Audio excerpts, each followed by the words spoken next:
So middle of the winter, East Germany, I'm riding a bicycle to practice. This is 2007. So this is before the iPhones, right? So I would buy SIM cards at the gas station and then 25 cents a text. I was texting people back in America. Oh my gosh. I What? was writing emails. I didn't have a laptop. So Hold on, hold on, funny hold on, story. hold on, hold on. I just want to say, man, I sorry to cut you off. Before, I just want to say this is, normally I like to keep this strictly, not strictly, but mental health and keep the sports out of it. But this guy's story is I mean, it's a story that needs to be heard. You know what I'm saying? Yeah. Being an athlete, it's a story that is inspiring. And I know that there is a lot of mental health struggles and battles that you faced to go from where you were from the bottom to being at such a high level, man. And so that's huge. And that's why we're here for you to tell that story. So go ahead. So I literally, man, I would ask to stay at my coach's house twice a week because his wife worked for T-Mobile and they had like unlimited high-speed internet. So I would write emails to people back home because if I didn't go there, I would have to ride my bike to our main sponsor's funeral home. So he owned a funeral home on the side. It was like he carved out these like headstones. So I would ride my bike there at the end of the day and I would be in this funeral home using the computer, like writing emails. No, this is what I was doing. So for the first to reach your people back home. Yeah.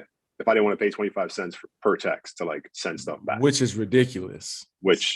So in my mind, I'm like, I'm a professional basketball player, but I'm living like I'm living. And you weren't making no money back then. I was making less than $1,000 a month. I'm like, what am I doing? Right. So at that point, it's like, all right, I either have to like commit to this and I really have to find a way to like get out of this level or I'm just going to, pack it up. I graduated from a good school. I turned down jobs at like HBO Sports when I was coming out and I'm like, yo, listen, man, like this idea of like professional basketball, like this is not what I had in mind. I'm glad I tried it, but like, this is not for me. So getting the opportunity. What were you, and I might jump in here every now and then. What were you telling your people back home?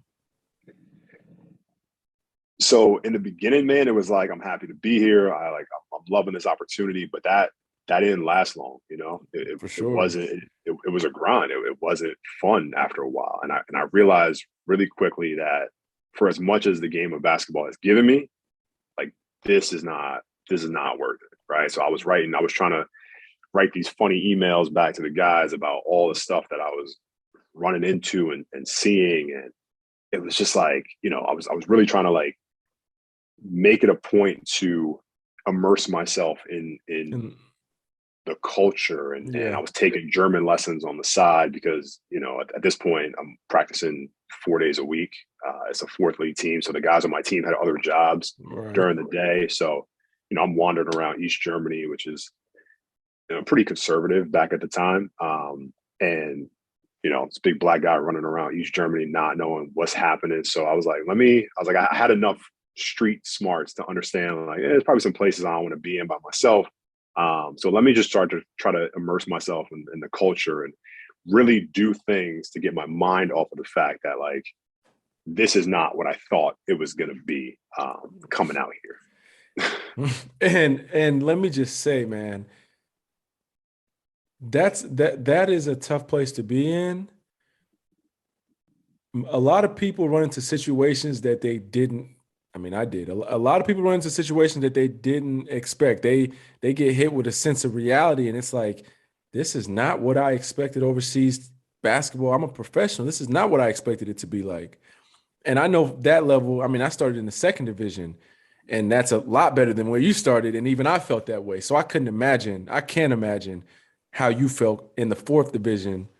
And, for sure you were hit with some realities that you never thought you'd face as a professional.